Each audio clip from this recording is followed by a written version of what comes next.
Hey everyone, it's me हमसे and you are watching HTTX। Welcome back to the channel. Buddies कैसे हैं आप? सब ठीक ठाक हैं? तो हमें एक क्लिप भेजा गया है जिसका टाइटल है Islam explain by to Muslim ladies, why murti puja is important and the qualities of Muslims explained. तो ये तकरीबन 16 मिनट्स का क्लिप है। तो हम देखते हैं जहाँ तक हमारे मतलब की चीज़ें हुई वो हम ज़रूर कवर करेंगे। हो सकता है हम पूरे के पूरा 16 मिनट ही कवर कर लें। तो it all depends on the knowledge and interest of video. तो स्टार्ट करते हैं। सब्सक्राइब कर लीजिए। 3 2 1 एंड गो। हमारा हिंद उर्दू ख्याल में कोई चैनल टाइप है। आरिफ की भाषा, ये इनका यूट्यूब चैनल है जिससे क्लिप किया है। अजीज दोस्तों, अस्सलाम वालेकुम, नमस्ते, वालेकुम सत श्री अकाल, सलाम। जय जिनेंद्रा, गुड आफ्टरनून। सही है। अजीज दोस्तों, मुझसे अजीज जैसे दोस्तों, अक्सर सवाल होता है कि मैं सनातनी हूँ कि मुसलमान हूँ कि क्या हूँ। देखें, मैं प्रैक्टिकल आदमी हूँ। मैं आज की दुनिया में रहता हूँ और मज़हब या धर्म जो होता है ना, वो आपको लाइफ की फ़िलोसॉफ़ी देता है। और मैंने जितना स्टडी किया है ना मुख्तलिफ धर्मों को, तो मैं इसीलिए बार बार कहता हूँ कि लाइफ की जो फ़िलोसॉफ़ी है, लाइफ के जो नियम हैं, रूल्स हैं, वो जितना बेहतर सनातन में दिखाया गया है, किसी और में नहीं दिखाया गया। बाकी तो ये आपको भी पता है, हमें भी पता है कि आज के दौर में अब कोई मिरेकल्स नहीं होते, कोई ऊपर से भगवान आके हाँ। चीज़ों को करेक्ट नहीं करता। हमें एक लाइफ का थ्योरी दे दी गई है, फिलोसॉफी दे दी गई है कि अगर हम इस पे अमल करें तो हम इस दुनिया को जन्नत बना सकते हैं, रहने के लिए एक बहुत अच्छी जगह बना सकते हैं। और उस हवाले से मैं इसीलिए सनातन की मैं डिटेल में आपको पहले कई बार बता चुका हूँ कि जो मैसेज ऑफ लाइफ सनातन का है वो कहीं और आपको नहीं मिलता। अब इसमें ऑब्जेक्शन हमें जैसे करते हैं लोग, तो उसका जवाब ये मेरी बहन है सुबोही खान, बहुत अच्छा बोलती हाँ, हैं। मैंने इनका इंटरव्यू इनका किया था हमने आज से देखा है कुछ महीनों इंटरव्यू। पहले। बड़ी क्लियर इनका विजन है और वो भारत में रह के सनातन का डिफेंस जितना करती हैं, जैसे करती हैं, वो लाजवाब है। अजीज दोस्तों, मूर्ति पूजा के हवाले से और जो ऑब्जेक्शंस लगते हैं हिंदू धर्म पे, हम लोगों के ऊपर, सनातन के ऊपर, उसका डिफेंस कर रही हैं सुबोही खान। ज़रा सुनने लायक है, सुनिए ने ज़रा। बोला कि शिव से पूजन का विषय नहीं है, दर्शन का विषय है। तो जो लोग सुन रहे हैं वो समझना चाहेंगे कि आखिर ये है क्या। जी जितेंद्र, देखिए, मैं अपने आप को बहुत ज्ञानी तो नहीं मानती हूँ, लेकिन मैं डेफिनेटली भारतीय संस्कृति की एक स्टूडेंट हूँ, एक छात्रा हूँ।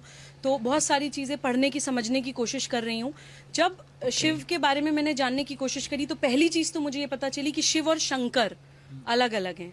हम लोग अक्सर समझते हैं कि शिव कोई व्यक्ति हैं। अच्छा। शिव जो है वो कॉन्शियसनेस की जो बिल्कुल परम अवस्था होती है, चेतना की जो अवस्थाएं होती हैं, जागृत, चेतना निंद्रा क्या होता और है? स्वप्न, उससे भी इन तीनों अवस्थाओं से ऊपर जो स्टेज होती है चेतना की, समाधि, तभी उनको जो है कहते हैं कि त्रिनेत्र खुलना, कि वो जब आप बिल्कुल हर चीज को एक अहम ब्रह्मास्मि वाली दृष्टि से देखते हैं। जब मुझे दिखता है कि जितेंद्र के अंदर भी मैं ही हूँ, हम उन तत्वों से बने हैं, क्षिति, जल, पावक, गगन, समीरा, उन 5 एलिमेंट से हम बने हैं, उन्हीं 5 एलिमेंट से पूरा विश्व बना है।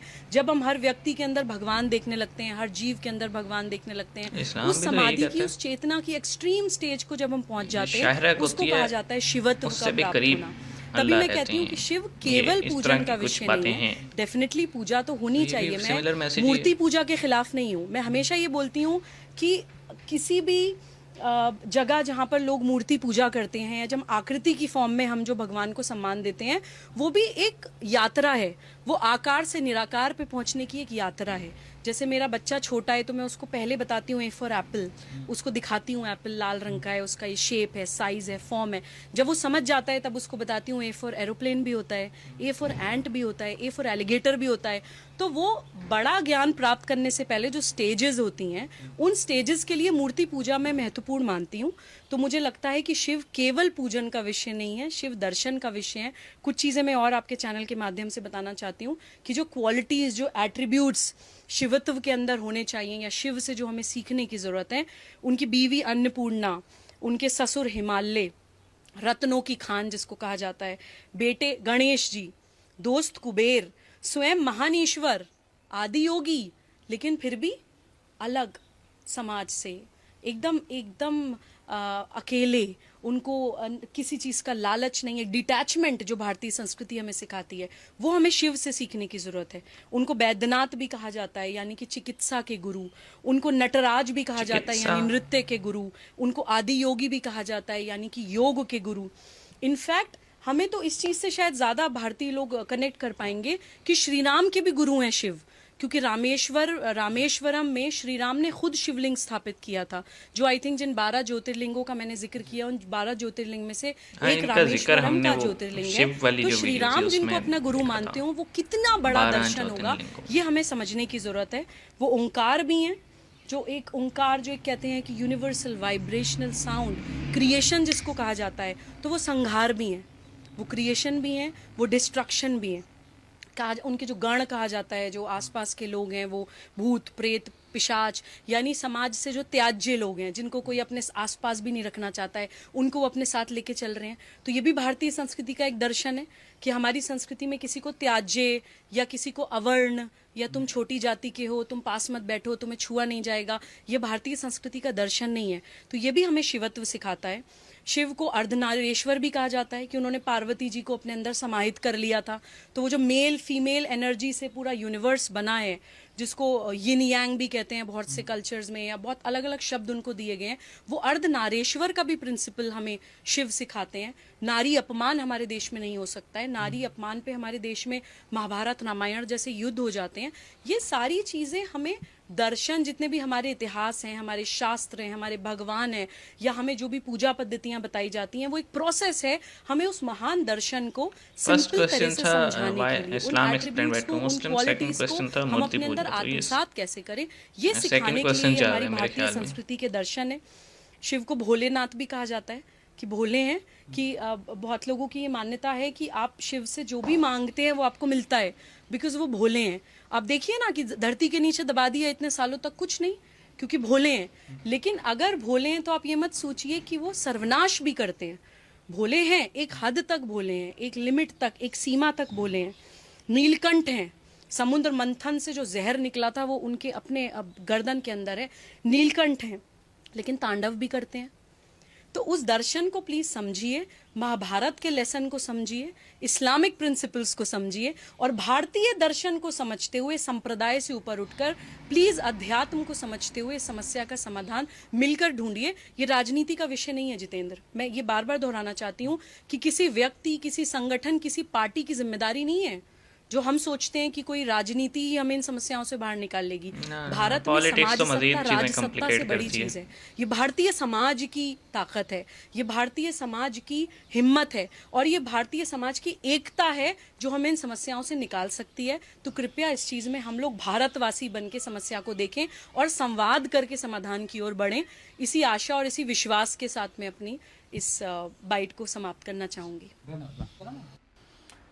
अजीज दोस्तों, मुसलमानों के जो एक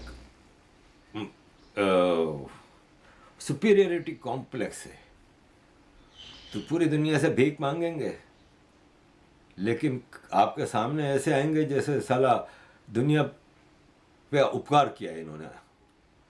जैसे इन्होंने, इनकी जो फिलोसफी है या इनकी जो थिंकिंग है या इनके कंट्रीब्यूशन कुछ नहीं है, लेकिन मालिक समझते हैं पूरी दुनिया में अपने आप को। क्यों कहते हैं? हमें तो अल्लाह मियाँ ने कह दिया ना कि ये दुनिया खाली मुसलमानों के लिए, कंट्रीब्यूशन ज़ीरो है। जहाँ रहेंगे साला धरती पे बोझ बन के रहेंगे। जैसे इधर इंग्लैंड में आप देख लें, मेजॉरिटी ऑफ मुसलमान साला बेनिफिट लेता है, जॉबलेस अलाउंस लेता है, 10-10 बच्चे पैदा करता है, इसलिए पैदा करता है कि यहाँ पे फी बच्चा पैसा मिलता है ज़्यादा। जितने ज़्यादा बच्चे उतना ज़्यादा सर पैसा। ये जिनकी आप मुसलमानों की बात कर अगर रहे हैं आपका ज़्यादातर एक बच्चा है तो पाकिस्तानी है। सपोज आपको 100 रुपया मिलता है, तो दूसरे बच्चे के 150 मिलते हैं, यानी 250 हो पाकिस्तानी जाते और हैं। होता है, तीसरे मुसलमान और बच्चे के होता है। 200 मिलते हैं, सिक्योरिटी 450 हो जाते हैं। सुपियोरिटी की हर जो बच्चे कम्प्लेक्स का है वो और पाकिस्तानियों ज़्यादा को ज़्यादा मिलता है, है। वरना तो जहाँ ये से ज़्यादा इस्लाम बच्चे आया उन्हें पैदा तो ऐसा करेंगे, कोई कम्प्लेक्स नहीं है। मुफ्तखोरी में लगे रहेंगे, लेकिन आपके सामने आएंगे तो ऐसे भाषण देंगे जैसे साला इनसे बेहतर कोई नहीं है। सारी जहालत इनमें कूट कूट के भरी हुई है। ये 2 मिनट की एक वीडियो है, आपके सामने रख रहा हूँ, ज़रा देखिए।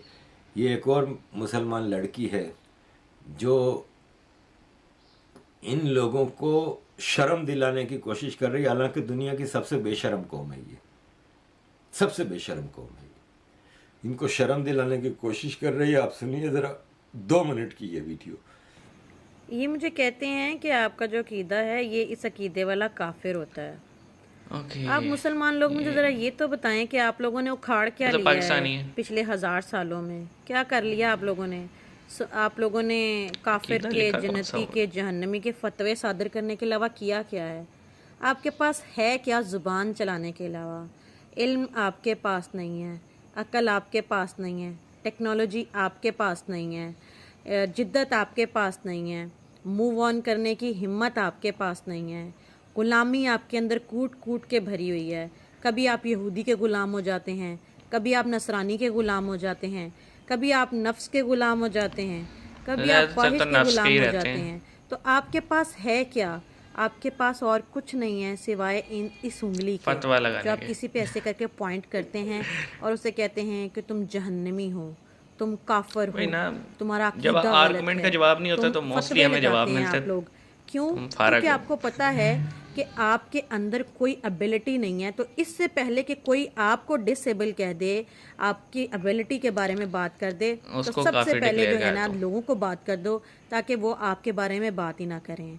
कुछ शर्म करें, कुछ सोचें इस बारे में। आखिर क्यों हम लोग अपने आप को मूव ऑन नहीं करते हैं? ये काफर, जहन्नमी, जन्नती से निकल के कोई अक्ल की सोच हम क्यों अपने अंदर पैदा नहीं करते? क्यों हम अपने अंदर टेक्नोलॉजी, जिद्दत की सोच को डेवलप नहीं करते? क्यों आखिर आपको जो भी नई इजाद है उसके लिए यहूदी की तरफ और ईसाई या नसरानी की तरफ देखना पड़ता है? क्यों आप में खुद में इतनी एबिलिटी नहीं है कि आप कुछ नया इजाद कर सकें? फ़ोन के लिए आप यहूदी को देख रहे हैं, नई प्रोडक्ट के लिए आप यहूदी को देख रहे हैं, काफरों से हर चीज़ ले रहे हैं, इंटरनेट, मोबाइल जो आपके हाथ में है जिस पे आप कीबोर्ड वॉरियर बने मुझे हुए मुझे ना हैं, एक बात इसके याद आ अलावा गई, जो जो चीज़ एक है वो आप मुल्ला की मैं काफिर आपको से ले रहे बताता हैं। हूँ। लेकिन आप चूँकि जन्नती हैं तो आप इस जन्नत में खुश हैं। बेशक उसकी वजह से आप लोगों को जो है वो कमतर समझा जाए, आपको थर्ड वर्ड समझा जाए, आपके लिए उन्हें वो फ़र्क नहीं एक्सेप्टेबल पड़ता। है। लेकिन आपने ये उंगली जो है ना ये उठानी नहीं छोड़नी, चाहे बाकी चार आपकी तरफ इशारा करके बता रही हूँ कि 3 आपकी अपनी औकात क्या है। 3 होती हैं। ओके, तो हम कंक्लूड करते हैं। फर्स्ट थिंग फर्स्ट, मैं वो बात कर दूं जो वो लेडी बात कर रही थी कि इस तरह का सवाल ना एक महफिल में हुआ एक मुल्ला से। मौलाना साहब, हम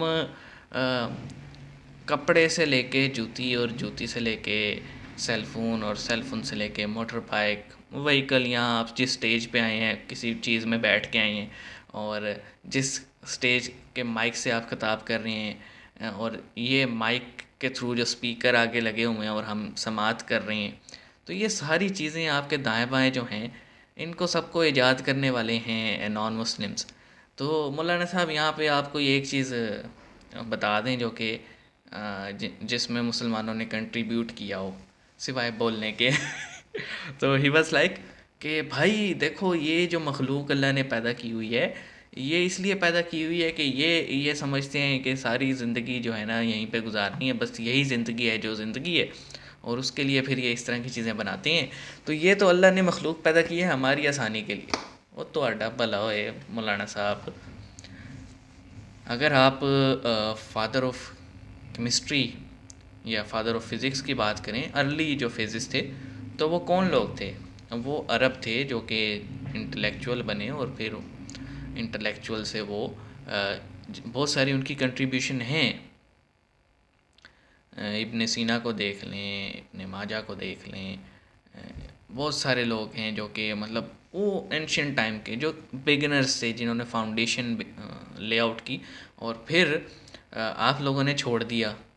ठीक है, आप लोगों ने आप निकल गए गलत ट्रैक पे कि सब कुछ आफ्टर लाइफ है। तो अरे सब सब कुछ आफ्टर लाइफ है तो फिर रहें जैसे 1400 साल पहले मुसलमान रहते थे वैसे रहें। क्यों आपको पैसा चाहिए? क्यों आप खिताब करने आते हैं तो आपने बोस्की का सूट पहनने हैं और प्राडो में आना है, और नोट अगर कम हो जाएं तो आप गुस्सा कर जाते हैं? ये तो सारी वर्ल्डली मैटर है ना, फिर आपको क्यों चाहिए? आपको सेल फोन्स भी चाहिए। आप देख लें जितने बड़े बड़े हैं, तारिक जमील को देख लें, उसने अपना बिजनेस एम्पायर खड़ा कर लिए। तो ये सब चूरन बेचते हैं लोगों को और ख़ुद इनको सबसे ज़्यादा दुनिया में रहना भी इन्हीं को है। जहाँ तक इनकी बात है, ये जो थे आरिफ साहब जो हैं, ठीक है, बात होती है नज़रियात की। आपको अगर कोई अच्छा टीचर मिलेगा तो आप चीज़ को समझेंगे। अगर आपको बुरा टीचर मिलता है और आपके दिमाग में ये बैठ जाए कि चीज़ ही गलत है। अब जैसे इन्होंने जो मुसलमान की डेफिनेशन सुनाई है ना, वो बेसिकली पाकिस्तानियों की डेफिनेशन है। क्योंकि इनका ज़्यादा एक्सपीरियंस पाकिस्तानियों से हुआ होगा, और पाकिस्तानी वो कौम है जो कि अपने आप को कहती है जी हम मुसलमान हैं, हमारे अंदर ईमान है, जिहाद का जज्बा है, जो टिपिकल चीज़ें हमें वीडियोस में देखने को मिलती हैं। और बाकी सब हमसे नीचे हैं और पैसे इन्होंने कहा कि ये सारी दुनिया से भीख मांगते हैं। बेसिकली पाकिस्तानी मांगते हैं ना। ईरान पे इतनी पाबंदियाँ, आज तक उसने किसी के आगे हाथ नहीं फैलाए। बाकी गल्फ़ कंट्रीज़ हो गई, मिडल ईस्ट हो गया, बहुत सारी ऐसे अरब नेशंस हो गई जो कि किसी के आगे हाथ नहीं फैलाती, बल्कि वो तो ख़ुद एक लग्जरियस लाइफ जी रहे होते हैं। तो इनका इंटरेक्शन हुआ होगा पाकिस्तानियों से और इन्होंने समझ उन्हें मुसलमान लिया। तो और ज़्यादातर ये जो फिंगर पॉइंट वाला सीन होता है ना, और फतवाबाजी, जैसे वो फ़ीमेल भी अपनी बातों में कर रही थी, वो भी सारा जो है ना वो ज़्यादा हरकतें पाकिस्तानियों की तरफ से होती हैं। मुसलमान हमेशा मेरा ये समझना है और मैं इस चीज़ पे बिलीव करता हूँ कि मुसलमान को कोई फ़र्क नहीं पड़ता कि हिंदू क्या कर रहे हैं, सिख क्या कर रहे हैं, ईसाई क्या कर रहे हैं, और बाकी जितने मज़ाहिब हैं वो जिसको फॉलो कर रहे हैं भाई करते रहें। मैं तो ये समझता हूँ जिसको फॉलो करना है करते रहें। हाँ, मुसलमानों को चाहिए किसी पे भी फिंगर पॉइंट ना करें कि तुम ऐसे है, तुम ऐसे हो, तुम ऐसे हो, क्योंकि सूरह अल काफिरून सीधा सीधा जो है ना उसमें बताया गया है। उसका तर्जुमा आपको बता देता हूँ। मुसलमानों को डायरेक्टली एड्रेस किया गया उसमें कि तुम किसी दूसरे मज़हब वाले के खुदा को गलत ना कहो ताकि वो तुम्हारे खुदा को गलत ना कहें। अब जो लोग इस चीज़ को नहीं समझते और फिंगर पॉइंट करते हैं तो बेसिकली वो अपनी ही दीन की तालीमात के ख़िलाफ़ जा रहे हैं ना। उन्होंने अपना दीन ही सही से नहीं समझा। तो और मैं समझता हूँ इस्लाम तो बड़ा सिंपल है। इस्लाम मुझे बहुत सारे राइट्स देता है और बहुत सारी चीज़ें सिखाता है। जब सीधा सीधा इस्लाम ने कह दिया है कि जो जिसको फॉलो कर रहे भाई करने दो, इससे बड़ी आज़ादी क्या होगी? क्योंकि जजमेंट करने वाला ऊपर बैठा है। अब आप उसको किसी भी शेप में मानो, वो आपका अक़ीदा है। यहाँ पे क्या होता है, यहाँ पे जजमेंट करने वाले जो है ना वो ये चीज़ नहीं समझते कि भाई ये सारे फ़ैसले अल्लाह ने करने हैं। कौन जन्नत में जाएगा, कौन दोज़ख में जाएगा, कौन कितने साल जिएगा, कौन मुसलमान है कौन नहीं है। क्योंकि आप बेसिकली उसका रोल आप लेकर आ रहे हो ना। तो गुनाह कौन कर रहे हैं? आप किसी को जज कर रहे हो, गुनाह आप कर रहे हो, हम नहीं कर रहे हैं। हम क्या कर रहे हैं यार? हम म्यूज़िक सुनते हैं, हम पे फतवा लग जाते हैं। हम मूवी देखते हैं, फतवा लग जाते हैं। अभी मैं आपसे बात कर रहा हूँ या मैं डिफरेंट पर्सपेक्टिव की वीडियोस देख रहा हूँ, मुझ पर फतवा लग जाएगा। बहुत सारे लोग कमेंट्स में आते हैं और ज़्यादातर पाकिस्तानी होते हैं जो कि हमें समझा रहे होते हैं ये क्या कर रहे हो, फलाना फलाना फलाना। ओ भाई, दिमाग की खिड़की को खोलो, दूसरे का पॉइंट ऑफ व्यू सुन लो, और अगर उसके बारे में आपका कोई पॉइंट ऑफ व्यू गलत था उसको करेक्ट कर लो। अगर आप समझते हो वो आपके बारे में या आपके मज़हब के बारे में गलत समझ रहे हो, उसे गाइड करो कि नहीं यार, आप जिन लोगों को आपने देख के ये पर्सोना बना ली है ना वो गलत हैं। बेसिकली सच्चाई ये है। और मैं आपको बता रहा हूँ, आप जितने भी लोगों को देखेंगे ना जो कि इस्लाम के बारे में एक पर्सोना है, उनके पास 6-7 पॉइंट्स ही हैं कि फ़ीमेल 4 शादियाँ नहीं कर सकती, मेल कर सकता है। फ़ीमेल जो है वो नकाब करेगी, मेल क्यों नहीं करेगा। अच्छा, और क्या होता है उनके पास पॉइंट जी कि हुजूर ने 9 साल की या 14 साल की व्हाट्सएवर बच्ची से शादी की। देखिए, इस्लाम में बहुत सारी ऐसी चीज़ें हैं जिनको मैं भी ठीक से ना समझता हूँ, लेकिन मैं इतना ज़रूर समझता हूँ कि फेथ जो होते हैं ना, वो एक पर्सनल चॉइस होती है। जिस पे आपका दिल मुतमईन हो जाए आप उसको फॉलो कर लें, ठीक है। आपका दिल हिंदुज़म पे है या सनातन धर्म पे है, मुतमईन है, फॉलो करें। मैं कौन होता हूँ आपको रोकने वाला। मेरा दिल इस्लाम पे मुतमईन है, मैं इस्लाम को फॉलो करूँगा।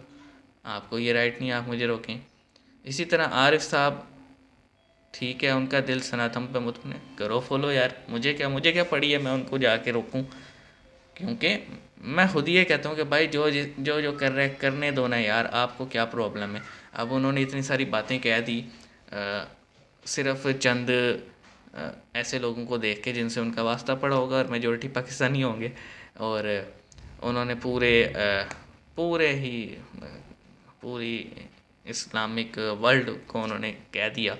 तो मर्ज़ी उनकी, हम क्या कह सकते हैं। हम तो इतना ही अभी भी पैगाम देंगे कि sir, faith is a personal choice.